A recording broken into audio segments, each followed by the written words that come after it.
চলেছে। বিভিন্ন গুরুত্বপূর্ণ গ্রামীণ প্রকল্প আপনারা যা বলার আপনারা বলবেন বাজেট ভাষণের সময়। আপনারা বাজেট বিতর্কে অংশগ্রহণ করে যা বলার বলবেন। Please, this is not the way. আপনি বাজেট বিতর্কে যা বলার বলবেন। You have your own time. This is not the way. Please take your seat. না, এটা বাজেটের যখন বিতর্কে অংশগ্রহণ করবেন তখন যা বলার বলবেন। Please don't compel me to.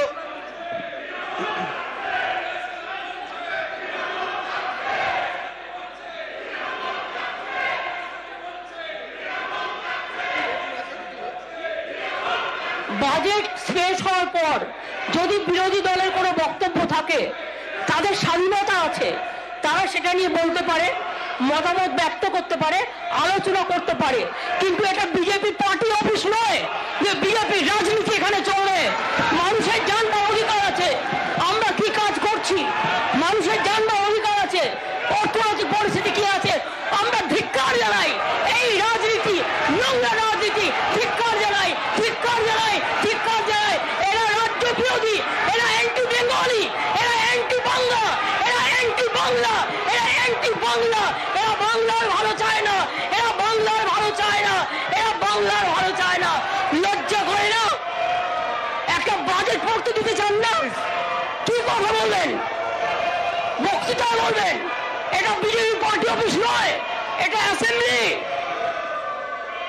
এটা অ্যাসেম্বলি। ঠিক আছে, আপনারা বসুন, প্লিজ বসুন। কেয়ারের অফিসার ডেপুটি মেম্বার 147 জন এমপিকে সাসপেন্ড করেছিল পার্লামেন্ট।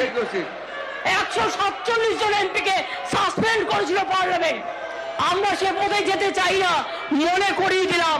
তুমি দুর্বল হতে পারো, আমি দুর্বল নই, আমরা লড়াই করে দেবো। আর ক্ষমতা থাকলে বাজেটের পরে তুমি বলবে, বাজেটের আগে নয়। যতক্ষণ সে স্লোগান চলবে বলবেন না, কারণ আমি চাই এগুলো মানুষের কাছে যাক। ওদের এই আচরণ বাংলার বিরুদ্ধে, বাংলা মায়ের বিরুদ্ধে মানুষ দেখুক যে কতখানি বিবেচনামূলক বক্তব্য না রেখে বাংলার ভালো এরা চায় না, অ্যান্টি বাঙালি, রাজ্য বিরোধী এদের অ্যাটিটিউড মানুষ দেখুক। বসুন বসুন বসুন। আপনাদের you will have your own term. যখন আপনারা বাজেটের যখন আলোচনা হবে, আলোচনায় নিশ্চয়ই অংশগ্রহণ করবেন, আপনাদের বক্তব্য রাখবেন। এইভাবে ইন্টারাপ্ট না করাটাই বেটার আমার মনে হয়।